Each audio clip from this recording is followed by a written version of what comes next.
كنتم خير أمة أخرجت للناس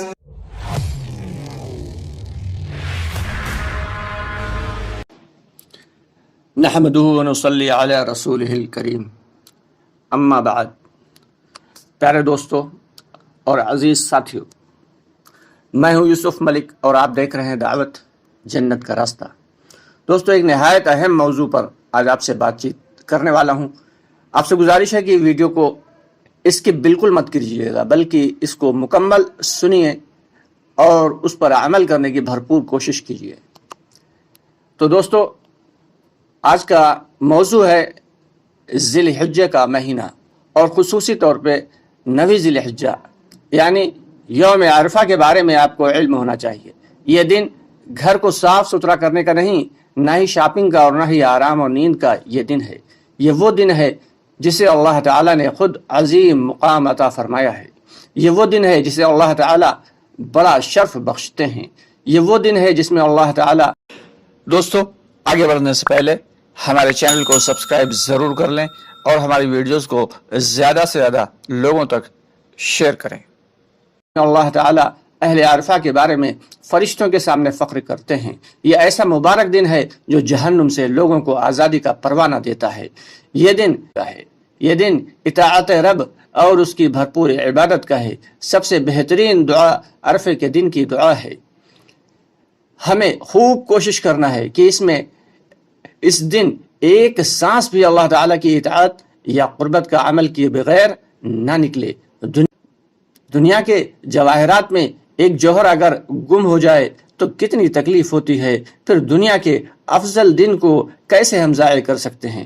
اگر شب قدر ہم نہ جان سکیں اور اس کا تعین نہ کر سکیں تو عرفے کا دن تو نہیں بھول سکتے۔ اگر شب قدر ہم نہ جان سکتے تو کوئی بات نہیں، لیکن شب قدر میں آسمان سے فرشتے اترتے ہیں تو اس روز ہمارا رب کریم خود نازل ہوتا ہے۔ لہٰذا اس دن کو غنیمت جانیں اور جتنی بھی خیر اس روز کر سکتے ہیں اسے کر ڈالیں۔ 9 ذی الحجہ کا شیڈول بہت ہی عمدہ بنایا جا سکتا ہے، بلکہ اس شیڈول کو اپنے احباب کو بھی بھیجا جا سکتا ہے۔ بس یہ ایک دن کا ہے جو سال میں ایک ہی مرتبہ آتا ہے۔ نمبر 1، رات جلدی سو جائیں۔ رات میں جلدی سو جائیں تاکہ اللہ تعالیٰ کی عبادت و اطاعت میں کچھ ہمت و طاقت محسوس ہو، اور رات میں اٹھنا، تہجد کے وقت اٹھنا آسان ہو جائے۔ فجر سے پہلے اٹھ جائیں، تہجد پڑھیں، اور تہجد پڑھنے کے بعد روزے کی نیت کریں اور سحری کھائیں۔ یہ روزہ ہمارے گزشتہ اور آنے والے سال کے گناہوں کو مٹا دے گا، یعنی ہمارے پچھلے تمام گناہ اور آنے والے پورے سال کے گناہ اس روزے کی برکت سے اللہ تعالیٰ معاف فرما دیں گے۔ پھر کم از کم 2 یا 4 رکعت نوافل پڑھیے اور حالت سجدے میں رب غفور الرحیم سے دنیا اور آخرت کی ہر خیر و بھلائی کی خوب دعا کیجیے۔ اس کی خوب حمد و ثنا کیجیے کہ اللہ تعالیٰ نے مجھے اس دن تک پہنچایا جس میں رحمتوں کی برسات ہوتی ہے اور خوب بخشش ہوتی ہے۔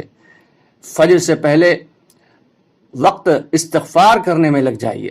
جتنا بھی وقت ملے فجر سے نماز سے پہلے اس میں خوب استغفار کریے تاکہ ہمارا شمار سحری کے وقت استغفار کرنے والوں میں ہو جائے۔ اذان فجر سے کم از کم 5 منٹ قبل تیار ہو جائیں، اور یاد رکھیے ہمارے سارے گناہ دوران وضو آخری قطرے کے ساتھ نکل جاتے ہیں۔ پھر وضو کے بعد کی دعا پڑھیے، فجر کی نماز باجماعت پڑھیے، اور اپنی جگہ طلوع صبح تک بیٹھے ذکر و اذکار اور تلاوت قرآن میں گزاریے۔ یعنی جب سورج نکل جائے تو اس کے 15-20 منٹ کے بعد 15-20 منٹ تک ذکر و اذکار کرتے رہیں، اور پھر اشراق کی نماز پڑھیں، اور اشراق کی نماز وہیں ادا کریں، مسجد میں ہی ادا کریں، تاکہ اب آپ رسول اللہ صلی اللہ علیہ وسلم کے ساتھ ادا کیے گئے حج اور عمرے کا ثواب پا سکیں۔ اس نماز کو بالکل نہ بھولیے۔ اب آپ چاہیں تو سارا دن بالکل نہ سوئیں اور نہ ہی کوئی لمحہ بغیر یاد الہی یا دعا کے گزاریں، یا تھوڑی دیر سو جائیں، اور سوتے وقت بھی ہماری نیت یہ ہو کہ اللہ تعالیٰ کی مزید عبادت کے لیے میں تر و تازہ ہونے کے لیے تھوڑی دیر سو جاؤں، اور اس کے بعد اٹھ کر 4 رکعت نماز چاشت کی ادا کریں، اور رب کریم کی بندگی اور اس کی رضا پانے کے راستے تلاش کریں۔ مثلا صدقہ کرنا، بیمار کی عیادت یا رشتہ داروں کا خیال وغیرہ، تاکہ اکتاہٹ نہ ہو۔ تکبیر، ذکر، تلاوت اور لا الہ الا اللہ وحدہ لا شریک لہ لہ الملک و لہ الحمد وہو علی کل شیء قدیر، یہ 14 کلمہ خوب پڑھیں، اور ظہر کی نماز باجماعت ادا کیجیے، اور تکبیر و تسبیح و تحمید کے ساتھ ساتھ تلاوت قرآن کریم بھی کیجیے۔ نماز عصر بھی ادا کیجیے، اور تکبیر کے ساتھ شام کے اذکار بھی کیجیے، یعنی شام کی جو تسبیحات ہیں ان کو بھی پڑھیں، جو دعائیں ہیں ان کو بھی پڑھیں۔ مغرب سے تھوڑی دیر قبل تک قرآن مجید کی تلاوت اور دعائیں عاجزی سے کیجیے، اور اپنی دعا میں اپنے پیاروں کو کبھی نہ بھولیں۔ اللہ تعالیٰ سے دعا کیجیے کہ مولا سورج اس وقت تک نہ ڈوبے جب تک مجھے جہنم سے آزادی کا پروانہ نہ مل جائے۔ اللہ ہم سب کو ان اعمال کے بجا لانے کی توفیق عطا فرمائے۔ ہم اللہ تعالیٰ سے اپنے اور آپ کے لیے قبولیت کی درخواست کرتے ہیں۔ اذان مغرب ہوتے ہی افطار کر لیجئے، اور بھولیے نہ کہ اللہ تعالیٰ تو روزہ دار کی دعا کو اس روز خالی نہیں لوٹاتا۔ اللہ تعالیٰ ہم سب کو جہنم سے آزادی کا پروانہ نصیب فرما دے، آمین یا رب العالمین۔